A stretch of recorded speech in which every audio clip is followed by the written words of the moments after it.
guys, it's Amy at Zoe back, and I'm going to do my weekly reading update for November 20th, 2022. So I am on vacation. Yay! I get this week off. I took the extra couple days before our Thanksgiving here in the U.S. So I will be heading down to my parents' house probably on Wednesday morning and then staying there until Friday to help out and then clean up, you know, that kind of thing. So, but I took the extra days just because I had some time and I thought I'd better. So I thought I'd just take the whole week, which is I'd have done the last couple of years, which is really nice. So I'm hoping to get a lot of stuff done around the house. I don't know how much I'll really get done. I'm hoping to rearrange my library. If I do actually do that, I will probably make a video probably showing parts of that and the changes, because I have so many books in carts and on the floor that I want to get onto the shelf. I have to do the dreaded double stacking thing. And then I want to go through and make notes of what's on what shelf and kind of redo my my current library status, like what I have on hand. I guess and not that I'm losing track of what I have, but if I start double stacking, I won't be able to find things and I already have troubles. Anyway, I'm usually pretty good about knowing where I put my books, but if I start double stacking things, it'll be even harder. So I think we'll see how far I get with that. Other than that, I'm just going to do stuff around the house, hang out with my cat. Cooper is pacing in here, so you might see him in a bit. He's kind of distressed for some reason this morning, though I'm going to be home all day. He just doesn't know that. Anyway, so beyond that, not much is going on. As I said, work was really boring, so I did listen to a lot of audio this week. But I've come to some decisions about my reading again. I keep thinking, I'm not sure if I was going to do a video on it and I ran out of time and, or energy. I don't know. But we'll talk about when we get to that point. I am NaNoWriMo. I'm still on track. I'm about 2.5 days ahead right now. The reason is because 3 of the days this week, I just didn't feel like writing. And it's really weird that week 3 this year I'm not doing anywhere near as well. Normally it's week 2 that you have the lull, and it's week 3 this time for me. So I'm hoping while I'm off this week, is to get to the 50,000. Again, I have like 14,000 left to write. So I'm hoping that I can get as much done. I'm hoping to be done by Sunday the 27th at the latest. I don't want to have to write the last week when I go back to work, because Monday I won't want to write probably, because that'll be a disaster day when I go back to work after being off for a couple days and everybody will leave everything I have to do until I get back. So not looking forward to that day. Anyway, so anything else? I didn't do a whole lot yesterday, except I got my hair done. It's a little brighter blonde than I meant to go, but my hairdresser says it'll tone down. We'll see what happens. But I finally got that done. Other than that, this week will be errands and stuff, and I said I'm hoping to do library stuff and some stuff around the house, and that's kind of it. And I've talked too much already, and my cat is pacing. I'm sorry. I don't know if you can hear his little clickies. Anyway, so let's talk about the books that I read, the ones I'm in the middle of, and what I think I'm going to read in the next week. So I finished 7 things this week, which is really good for me. Now, agreed, 2 of them were rereads. So, but that's not that bad. I mean, I still finished 7 things. Anyway, so the first one I finished was Hunting Season by Shelley Lawrenson. I was reading this last weekend, and this is it's like a standalone. So it's The Gathering #1, but she's never continued on. This was published in 2009, and it's really a prequel to the Call of Crows series by her. Now, Shelley Lawrenson writes funny, hilarious paranormal romance series. I love her books. I read some of her series, the Pride series, and some of her older series, the Magnus. I can't remember the last name of that one. There's 2 other series I read that were shorter series and that were written around the time of this one. And this one it's a precursor to the Call of Crows series. So it has a lot of the things that are in those books, but this was her first go around with them. This came out in 2009, and the Call of Crows series, I believe, was published in 2016, the first book. So there's 7 years between them, but I like the Call of Crows series better than this one. This was just fun. It was okay, but it was still Shelley Lawrenson hilarious, over the top, crazy, with action and it had a mystery of who is trying to hunt the crows, and also, you know, heavy romance thing, because there's quite a bit of sexy times in here. So we're following Nisi, who is a crow. All crows are women who at the moment of their death is offered a second chance by the god Skull, or goddess Skull, from Norse mythology. And she takes on all these women who have really horrible, messed up lives, but brings them back to life and then gives them wings. And then they train, and they're kind of warriors for her. And so they take care of the world, kind of thing. And this is taking place in New Jersey, New York area. The Ravens are Odin's warriors. They are descendants from Norse blood. And so they were following Jaeger, who is the leader of this group of ravens that are also in that area. So Nisi and Jaeger have been kind of tiptoeing around each other. There's an attraction there, but she doesn't want to have anything to do with that. She wants to just be a crow and not get all messed up because of things that happened in her past. And he just wants to be with her, and he's like, I can make this work. They're just so cute. It's like one of those where, yeah, that kind of story. Anyway, I just really like this because it was a lot of the other crows are helping him get her into situations that she'll be with them. It was just cute. But there's this hunting season, which is somebody is trying to hunt the crows. They don't know why. And they are, so there's that there's danger involved, but there's also romance and stuff. I just really like these series, again, her books, because there's action, and then there's the mystery, and then there's also the romance. It's just a fun, and the world building is great. I'm really sad that we're not going to get what would probably be the next book in this with two of the characters. You can see that it was building towards that, but we never get that story. And I'm kind of sad about that one, because that could have been a fun one. But I did really like this, even though it was just a standalone, or, you know, it's considered the first in a series that was abandoned. So it's kind of sad, but I'm glad she came back to it years later for the Call of Crow series, because I really love that series. And I really want to reread it now, but not right now. Maybe next year after I finish one of the other series. So then I finished The Lonely City, Adventures in the Art of Being Alone by Olivia Lang. I think I finished this on Monday because I listened to a lot of it at work. I listened to it on audio, narrated by Susan Lyons. So this was really good. Again, last week I told you I didn't quite know what I was getting into on this. Does have to deal with a lot of art and how those artists dealt with loneliness in their way, and how their art was better for the fact that they were lonely, and how they showed that to the world. So there's painters, and there's pop art like from Andy Warhol, and then there's some filmmakers and some other things, and some, I don't know if he was like a stage actor. It kind of was interesting because there was it also kind of got into things about, you know, not just the art and the loneliness, but also where illness, like when the AIDS crisis happened, and how some of the artists, you know, were especially ones who were gay, who were kind of shut away during that time period, if they had it, and their loneliness and the things that happened to them. It was like a really sad twist on that. I wasn't expecting it to go that direction, which again makes me want to read more from the time period of AIDS, because again, I was a kid during most of that, and knew a lot of stuff going on, but not huge amounts. Does that make sense? So I know there's a couple books that I could pick up on that. So this is a book that has made me think about a lot of these artists in different ways.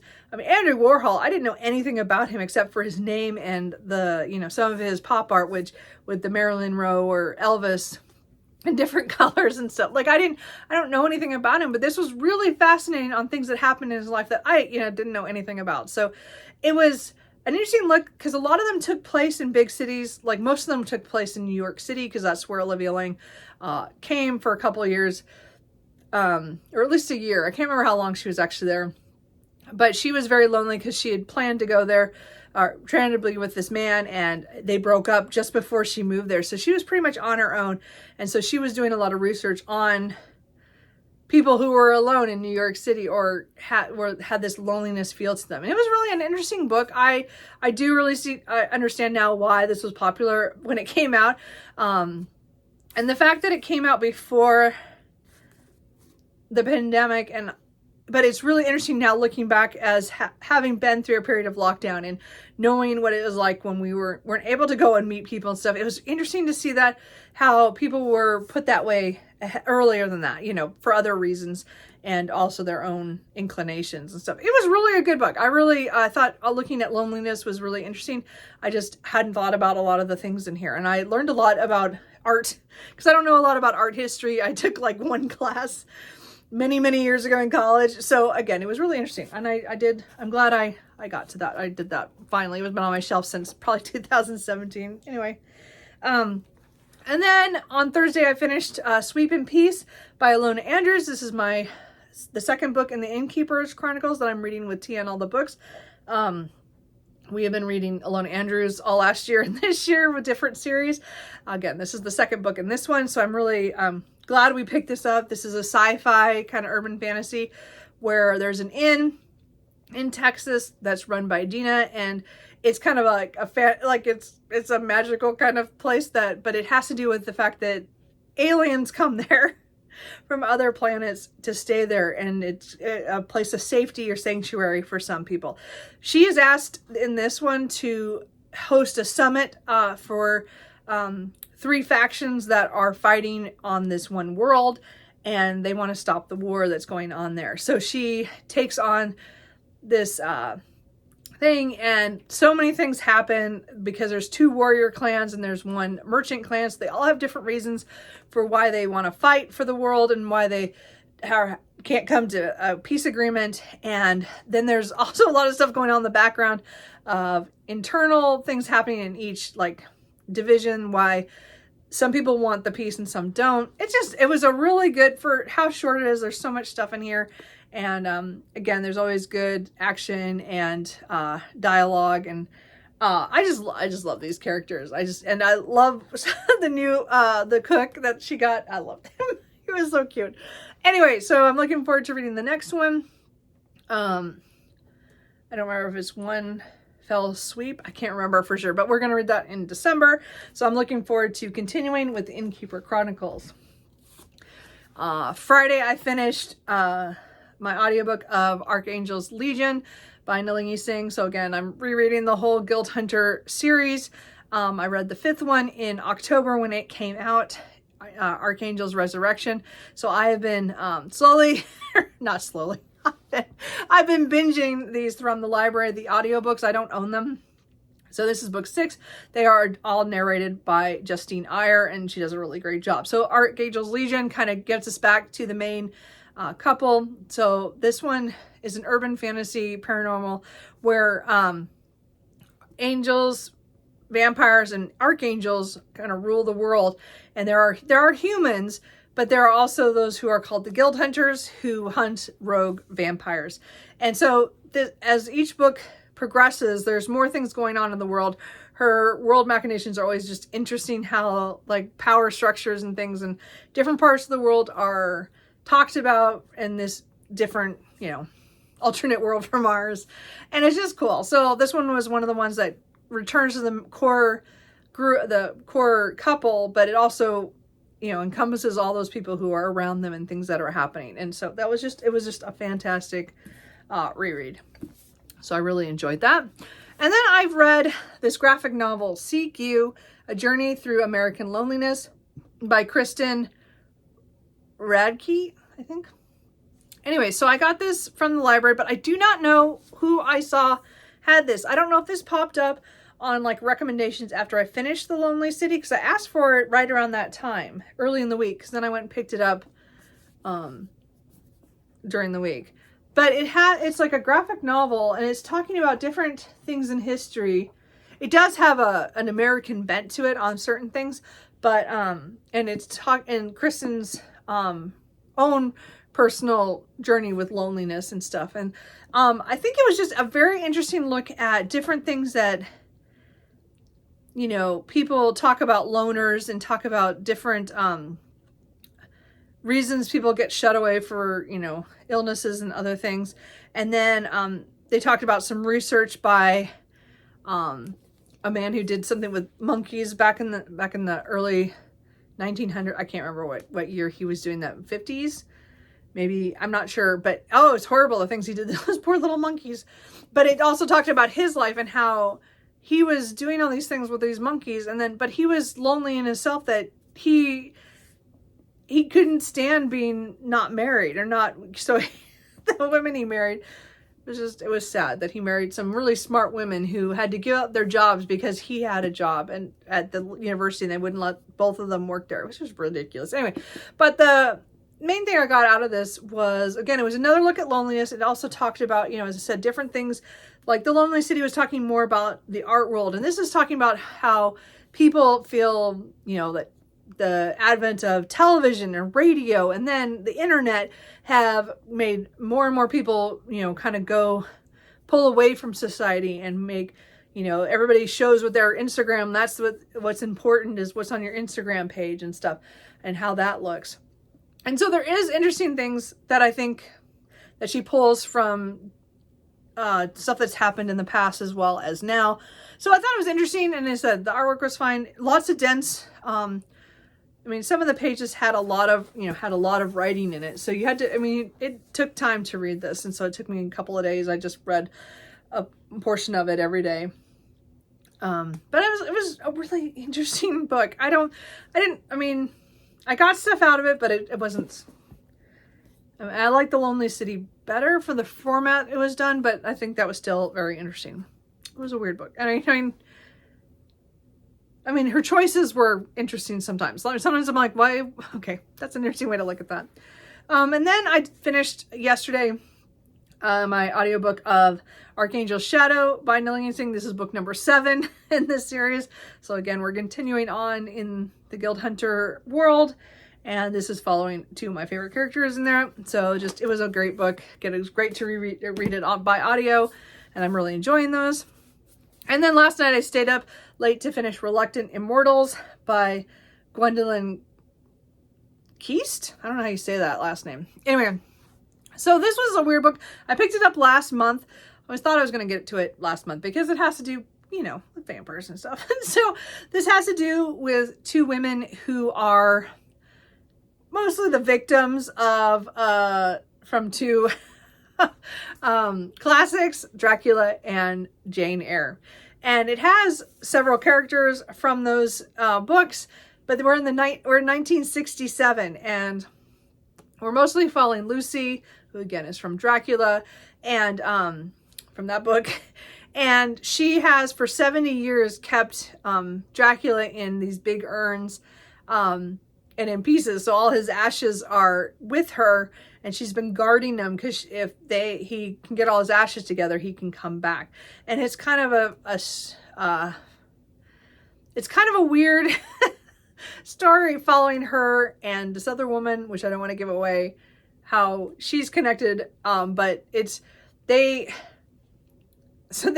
have their both issues with these 2 men who are very controlling and very much, there's magic, or there's kind of this, kind of gothic magic kind of thing, because Lucy can hear Dracula's voice from his ashes, and the other woman can hear Rochester's in certain instances, and they're just pulled into this, they're pulled towards San Francisco at a certain point for another reason, and kind of it's like their adventure of dealing with these really bad men. Anyway, I'm not describing this very well because I don't want to give anything away. So I thought this was going to be, I don't know, because it is has vampires and stuff in it. And it's in 1967. So I thought the historical parts of this were really good. I think it's really well based in that time, because we get to go to San Francisco and the Haight District and stuff and all that kind of stuff. I think that was really interesting. I love some of the characters they meet during that. My problem is that, again, we are following Lucy as our main POV, first person POV.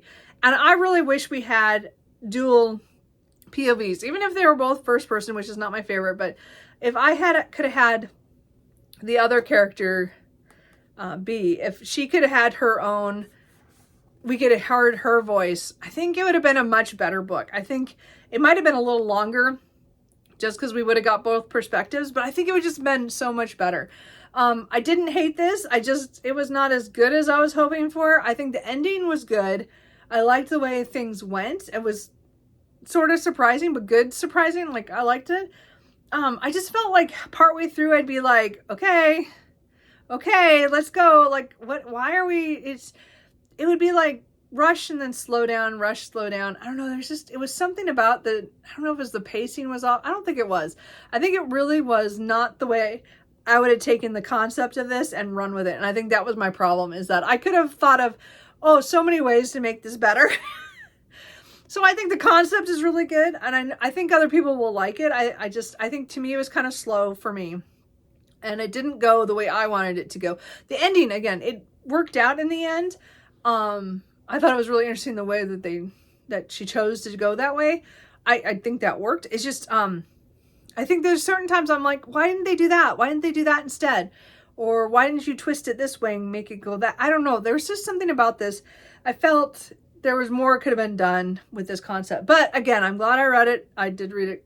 So I just bought it a month ago. So for me, that's pretty good to be reading books that I just bought, because I have a tendency not to read books that I just get. Anyway, so those are all the books I finished. I've always talked so much. I am, of course, started Archangels Enigma on audio by Justine Iyer. So another book number 8 in the Guild Hunter series. So I'm making my way through. I'm only about 40 pages in. I just started that this morning on my way and back from coffee. And then a little bit when I was doing something around the house. So there's kind of like a break here in my audiobooks, like, because I went from The Lonely City, and then end of the week I was reading Archangels, Legion and Shadow. The reason is because I did start Shadows of Self by Brandon Sanderson. So I am over halfway, and I stalled out. So so I got the audiobook for this by Michael Kramer, because I just could not pick this book up physically. And again, I think my problem is this year has just not been an epic fantasy or any kind of fantasy other than urban and paranormal fantasy. No problem. I'm reading those really easily. Or even cozy fantasies I can get through. But for some reason, normal fantasy I'm having trouble with. And again, this is more of a Western mystery fantasy. Anyway, but I liked it. I liked it so far. I didn't like one of the lines that just happened in this right when I stopped. I have about 4 hours left on the audio, and I really do want to finish this, and I will finish it by the end of the month. But what happened is I put my hold of the Lost Metal at the library off until middle of December to try to give myself a chance to finish this and to also pick up the Bands of Mourning. Because I figured if I read this early this week, then maybe next week I would read, or this coming week I would read the Bands of Mourning, and then I'd get the Lost Metal and be able to read it right away. But I am not in a mood for this. And as much as Wax and Wayne are fun, and there's a mystery, and there's a lot of good action with all the Mistborn, the characteristics from the Allomancy. I really, really like it. I just am not in the mood for this. And it just hurts it, because I don't want to pick it up. I would rather pick up my reread of the Guild Hunter series. So anyway, I'm about 4 hours from the end. I'm going to finish it. I just not sure when.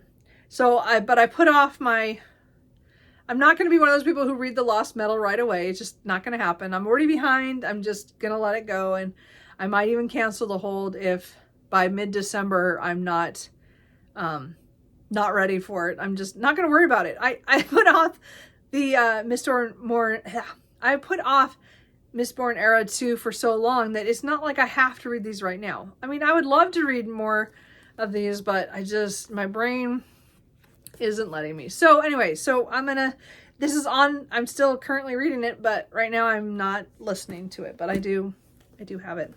And then the other nonfiction I'm reading right now is one I started back in, did I start this in February or March? Dreams of Trespass, Tales of a Harem Girlhood by Fatima Mernissi. So I started this and got about, I don't remember. I didn't get very far. I was probably about 75 pages in, and I paused it at the time because I don't know what else I was reading, but I found that it was just really hard to read. So, not because it's written bad. So these are actually really good short chapters, like 10 to 12 pages each. And then it just talks about her childhood in Morocco. So she grew up in town in Fez, and her family had a compound kind of thing. So technically it was considered a harem because the women weren't allowed out unless they were had permission from her father and her uncle, who kind of were in charge. And but her a lot of her relatives lived there. Some of her aunts and that were either not married or had divorced and come back, or then again her mom and her aunt whose husbands were kind of in charge. And it's kind of interesting to see how her mother was really against this whole thing. She didn't want to be there, and how she told Fatima how it was going to be different for her. Fatima was born in 1940, so we get the 40s so far in this book of her, of her childhood through the World War II and things that happened. And I know it's going to go more later because France was in charge during this time period of Morocco. So there's like things going on with that. But her another side of her family, or her grandfather, had kind of a different kind of harem where he had multiple wives. So it's it was kind of interesting. They talked about that, and he's out in the country, so he's in a different situation, and she would go and visit. And so right now we're mostly talking about the in town and her family. So I think it's really interesting because there are kind of different. There's a stigma to the word harem, and then she's showing how it was very different from family to family kind of thing. So I'm just about halfway now. So I still have I think I still have 10 chapters. 9 chapters. So I'm going to I read a chapter a night to get this done, because my goal is to finish it by the end of the month. And because again, it's what I'm currently reading all year, and I just want to get it done. It really is really fascinating, because they just talked about how movies, they didn't get to go to very many movies unless it was everybody was seeing it, and then the father and the uncle would let them go. And other than that, they weren't allowed to go. And the younger girl, her brothers got to go, and she wanted to go to the movies, but she wasn't allowed to because she was a woman, and they were able to go and she wasn't. And so it's very interesting. Anyway, I want to get that done, as I said, by the end of the month. So that's what I'm currently reading. So I don't know what I'm going to read beyond that physically. Again, I'll keep reading my chapter a day on that. I have no idea what I'm going to pick up later in the day. I have dozens and dozens of options, because I finished Reluctant Immortals last night really late. I didn't have a chance to kind of look at what I want to read. So no idea what I'm going to pick up. But because there's so many books I want to read, I don't have any trouble. I'm just not sure what I'm going to pick up. I'm not sure what I feel like right now, because my audiobook, again, is I'm mostly listening to the Archangels Enigma. So that'll sure be on. And it said Dreams of Trespass. And then I'm not sure what I'm going to pick up. I'm not sure what I feel like. I don't know. Let's see what happens. I'm going to pick up something. I'll probably pick up a few books and then look at them and decide. I have a couple other books that I bought recently that I should probably pick up, because I'm trying to read those, or some older books that I have that I pre-ordered that I want to read, so that, it makes that I read those books that I pre-order. So there's quite a bit, a lot. I don't think it's going to be a series books next. I think I'm going to have something that's either a standalone is probably what I'm going to do. We'll see what happens. I don't know. Anyway, so that's it. What are you guys doing? How's your reading going? Are you still taking part in Nonfiction November? I'm still really enjoying my nonfiction, which is great, as well as all my rereads and all the other stuff that I read. Are you guys going anywhere for the holidays? As I said, I'll be going about 2 hours south to my parents' house, so I'm not going very far. But I am going to enjoy my week off. And so I'm going to try to get some stuff done around here. I don't know if I'm going to feel like doing anything today, because it's Sunday. I'm gonna have to do some things, but I don't know. We'll see what happens. Anyway, I think that's it. So everybody, if for you in the US, have a good happy Thanksgiving, and I will talk to you guys later.